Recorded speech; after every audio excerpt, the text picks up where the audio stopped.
चंद्रमा को श्राप हो गया, शरीर क्षरण का।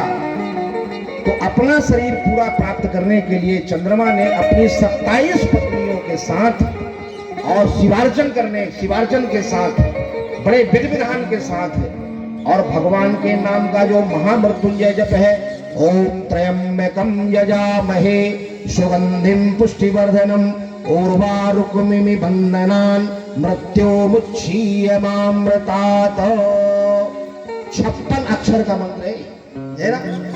तो चंद्रमा अपनी 27 पत्नियों के साथ 10 करोड़ मंत्र का जाप किया। भगवान भोले बाबा उसी शिवलिंग से प्रकट हो गए, जिस शिवलिंग को चंद्रमा रोज बनाते थे, अभिषेक करते थे, पूजन करते थे। 10 करोड़ मंत्र जप होने के बाद और भगवान शिवलिंग से प्रकट हो गए और चंद्रमा से बोले, चंद्रमा तुम्हारी पूजन से हम बहुत खुश हैं, मांगो क्या चाहिए, क्या वरदान चाहिए। तो चंद्रमा ने कहा, बोले प्रभु मेरा शरीर क्षरण ना, मेरे शरीर का क्षरण ना हो, क्योंकि मेरे ससुर ने ऐसा श्राप दिया है, मेरा शरीर पूरा बना रहे, ऐसा मुझे वरदान दे दो। तो भोले बाबा ने कहा, नहीं, श्राप तो मिथ्या नहीं जाएगा। अब एक काम कर, एक पक्ष में तेरा शरीर धीरे धीरे घटेगा और अमावस्या के दिन पूरा समाप्त हो जाएगा, और दूसरे पक्ष में तेरा शरीर पुनः बनने लगेगा और पूर्णमासी के दिन पूरा हो जाएगा। इस तरह से एक पक्ष में तेरे शरीर का क्षरण होगा और दूसरे पक्ष में तेरे शरीर का उन्नयन होगा, बन जाएगा। चंद्रमा को देखते हो ना, जान गए ना चंद्रमा क्यों घटता बढ़ता है, समझिए। ऐसा भगवान भोले बाबा ने चंद्रमा को वरदान दिया। और तब चंद्रमा ने भगवान भोले बाबा से प्रार्थना किया कि हे प्रभु, अब आप कहीं मत जाइए, आप यहीं विस्थापित होइए और मैं आपका नित्य प्रति पूजन करूंगा।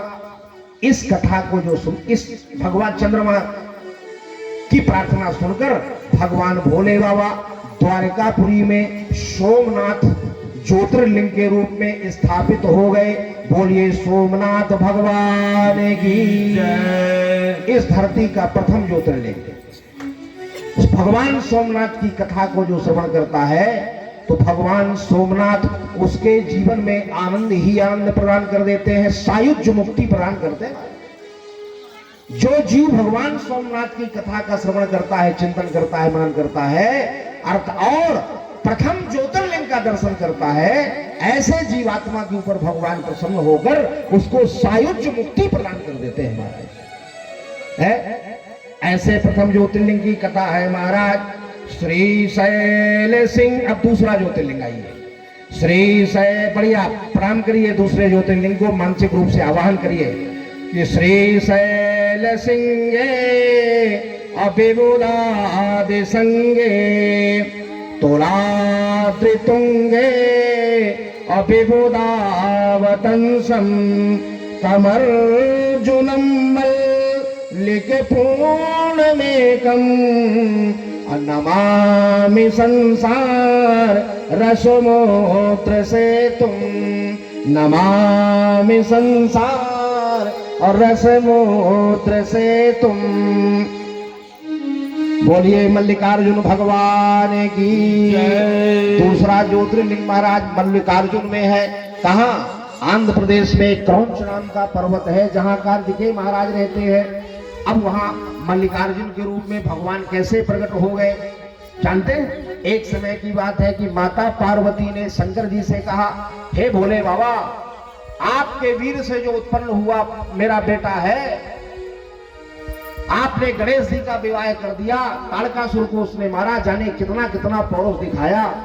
आपने गणेश का विवाह कर दिया, नाराज होके कहां चला गया, आज तक पता नहीं किया आपने। आज मैं अपने बेटे से मिलना चाहता हूं। ऐसा पार्वती, देखो दूसरे ज्योतिर्लिंग की कथा कह रहे हैं। ऐसा पार्वती माता ने भोले बाबा से कहा। भोले बाबा बोले कि देवी, मैं जानता हूं तेरा बेटा कहाँ है। इस समय क्रौंच पर्वत पर रह रहा है, वो एकांत में भगवान की तपस्या में लगा है। बोले मैं अभी क्रौंच पर्वत जाऊंगी, आपके साथ जाऊंगी और अपने बेटे कार्तिकेय से मैं मुलाकात करूंगी। महाराज, मेरे को अपने बेटे से मिलना है। भगवान भोले बाबा और मल्लिका माने पार्वती है ना, मल्लिकार्जुन, अर्जुन मतलब भगवान भोले बाबा, और मल्लिका माने पार्वती। अब मल्लिका एक और शब्द, मल्लिका का माने एक और होता है, जो अत्यंत सुंदर हो उसको मल्लिका कहते हैं, है ना। वैसे मल्लिका नाम पार्वती का है। दोनों भगवान भोले बाबा पार्वती क्रौंच पर्वत पहुंचे। क्रौंच पर्वत पहुंचे महाराज, तो कार्तिकेय को जब मालूम हुआ कि मेरे माता पिता मेरे से मिलने आ रहे हैं, तो कुछ समय के लिए तो कार्तिक के मन में ये हुआ कि भाग जाऊं, नहीं मिलूं। लेकिन महाराज कार्तिकेय के मन में माता पिता के प्रति सम्मान जाग गया, और जब देखा कि मेरे माता पिता मेरे स्थान पर आ गए हैं, तो कार्तिकेय भगवान ने माता पिता से सजल नेत्रों से मुलाकात किया महाराज, है बढ़िया प्रणाम किया, बढ़िया आदर दिया। पार्वती मैया ने अपने बेटे कार्तिकेय को अपने अंग में भर लिया। भोले बाबा ने बढ़िया प्यार दिया, बढ़िया दुलार दिया, और पार्वती मैया ने कहा बेटा बहुत दिन तुम यहाँ रह लियो हो, अब चलो हमारे साथ कैलाश पर्वत चलो। कार्तिकेय ने कहा नहीं मैया, अब यहाँ से मैं नहीं जाऊंगा, विवाह करवाने की मेरी इच्छा है नहीं, अब मैं तो यही अपना स्थान बना के रहूंगा, आप दोनों को यहाँ रहना पड़ेगा, आप दोनों को रहना पड़ेगा। और जैसे ये बोला महाराज, तो भगवान शंकर का एक लिंगावतार हो गया, एक ज्योतिर्लिंग में भगवान वहां प्रकट हो गए। और जानते हैं अन्य जगह जो ज्योतिर्लिंग है वो एक ही स्वरूप भगवान का है, लेकिन वहां दो स्वरूप में प्रकट हुए, और दो स्वरूप में प्रकट हुए भगवान मल्लिकार्जुन, भोले बाबा के रूप में भी और पार्वती के रूप में भी, इसलिए दूसरे ज्योतिर्लिंग को मल्लिकार्जुन कहते हैं। अर्थात अमावस्या के दिन अपने बेटे से मिलने के लिए भोले बाबा क्रौंच पर्वत जाते हैं, और पूर्णमासी के दिन अपने बेटे से मिलने के लिए पार्वती माता जाती है? और उसी ज्योतिर्लिंग को अमावस्या और पूर्णमासी के दिन जो दर्शन करता है उसको महाराज अनंत अनंत कोटि फल प्राप्त होता है। और उसी ज्योतिर्लिंग की पूजा निरंतर कार्तिकेय भगवान करते हैं महाराज, है? और बड़े भाव और विधान के साथ दूसरे ज्योतिर्लिंग का जो दर्शन करता है तो उसके जीवन में आनंद ही आनंद होता है, उसका जीवन धन धान से परिपूर्ण रहता है महाराज। ये दूसरे ज्योतिर्लिंग की कथा है। बोलिए मल्लिकार्जुन भगवान की जय हो, है? ऐसा हमारे शिव पुराण में लिखा है। अब महाराज तीसरा ज्योतिर्लिंग चलते हैं, जिसको महाराज अवंतिकायाम विहितावतारम अमुक्तिम प्रणानाय यच सज्जनाथ अकाल मृत्युम परिलक्षणाथम वंदे महाकाल महासुरेश, है? तीसरे ज्योतिर्लिंग जिनको हम महाकालेश्वर के नाम से जानते हैं। कहाँ है महाकालेश्वर ज्योतिर्लिंग? उज्जैन में महाराज, जिसका नाम पहले अवंतिका नगरी था, आजकल वो उज्जैन में है महाराज। आज वो शहर का नाम उज्जैन कर दिया गया, वहां महाकाल भगवान है। उज्जैन नगरी में एक बड़े अग्निहोत्र ब्राह्मण रहते थे, वेद पाठी ब्राह्मण रहते थे। उनके 4 पुत्र थे। बड़े बेटे का नाम था देवप्री, दूसरे बेटे का नाम था प्रियमेधा, तीसरे बेटे का नाम था सुब्रत, और चौथे बेटे का नाम था सुब्रत। चारों भगवान शंकर के बड़े उपासक थे, है? चारों भगवान शंकर के बड़े उपासक थे। एक दूसरा नाम का राक्षस जो शिव विरोधी था, धर्म विरोधी था, अचानक एक दिन और महाराज उज्जैन नगरी में आक्रमण कर दिया उसने। और जहां वो चारों ब्राह्मण पूजा भगवान शिव की कर रहे थे वहां आक्रमण कर दिया। और जानते हैं कैसा आक्रमण किया? कि महाराज चारों ब्राह्मण दूसरे राक्षस के भय के कारण भगवान शिव के लिंग को लिया और जमीन के अंदर चले गए, बड़े निचले गहरे स्थान पर चले गए। वो दूसरे नाम के राक्षस को लगा कि भैया ये चारों ब्राह्मण बड़ा धर्म का प्रचार करते हैं, शिव पूजा का प्रचार करते हैं, इनको छोड़ूंगा नहीं। और वह दूसरा नाम का राक्षस उन ब्राह्मणों को मारने के लिए जमीन के अंदर चला गया। तब उन ब्राह्मणों ने भगवान भोले बाबा जो जिस ज्योतिर्लिंग का वो पूजन कर रहे थे ब्राह्मण, प्रार्थना किया, हे भोले बाबा हमको हमारे जीवन की रक्षा करो, इस राक्षस से हमको बचाओ। उस ज्योतिर्लिंग से महाकाल के रूप में भगवान भोले बाबा प्रकट हो गए और दूसरे नाम के राक्षस का संहार किया, ब्राह्मणों की रक्षा किया और महाकाल के रूप में उज्जैन नगरी में भगवान विराजमान हो गए। बोलिए महाकाल भगवान की जय हो। है ना, चूंकि वो ब्राह्मण है, बहुत निचले स्थान पर महाकाल को ले गए थे, तो इसलिए आज भी महाकाल भगवान बहुत निचला गर्भगृह उनका बना है, बहुत नीचे जाना पड़ता है?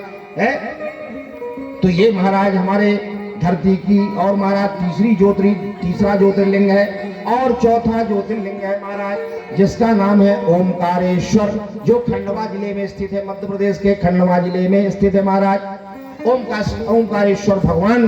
और एक बार नारद जी विंध्य पर्वत के पास गए, इसके विषय में कथाएं कई हैं लेकिन एक आध दो बड़ी चर्चित है। एक बार नारद जी विंध्य पर्वत में गए और विंध्य पर्वत को देखकर नारद जी उदासीन हो गए। तो विंध्य पर्वत ने पूछा, बोले महाराज आपने मेरे को देखा और बहुत लंबी लंबी श्वास लेने लगे, कोई कमी है मेरे में? तब नारद जी विंध्य से बोलते हैं, बोले हाँ विंध्य, एक कमी मैंने देखा। अरे तुमसे ऊंचा तो सुमेरु पर्वत है, तुम तो बड़े नीचे हो, कहाँ तुम पड़े हो? कम से कम अपनी ऊंचाई लंबाई बढ़ाओ, अर्थात अपनी प्रगति करो, अपना विकास करो। ऐसा जब नारद जी ने कहा तो महाराज विंध्य पर्वत को बड़ा बुरा लगा और विंध्य पर्वत ने शिवार्चन करना प्रारंभ कर दिया, अर्थात शिव अर्चन प्रारंभ कर दिया। और विंध्य पर्वत उसी जगह में शिव अर्चन करना प्रारंभ किया जहां की बड़े तपस्वी मानधाता ऋषि ने और शिव की उपासना करने के लिए, शिव को प्रसन्न करने के लिए जिस भूमि का चयन किया था, विंध्य ने उसी भूमि पर बैठकर और भगवान का शिवार्चन किया। भगवान भोले बाबा प्रकट हो गए, भगवान भोले बाबा प्रकट हो गए और जैसे ही प्रकट हुए महाराज, तो वो जो विंध्य पर्वत था उसने प्रार्थना किया कि महाराज अब आप इसी स्थान पर रहें, अब मुझे कुछ ना चाहिए। नारद जी के कहने पर मैंने आपकी तपस्या किया। पहले ये जरूर था कि आपसे पैसा मांगूंगा, माया मांगूंगा, धन मांगूंगा, अपनी ऊंचाई लंबाई मांगूंगा, लेकिन अब मेरे को कुछ नहीं चाहिए। अब तो आप मेरे शरीर के ऊपर विराजमान हो जाएं और मैं आपका पूजन करूं। बस विंध्य पर्वत के ऊपर मेरे भगवान भोले बाबा का और चौथा शिवलिंग अवतरित हो गया, ओमकारेश्वर के नाम से महाराज अवतरित हुआ। यद्यपि उनको ममलेश्वर भी कहते हैं, बिमलेश्वर भी कहते हैं।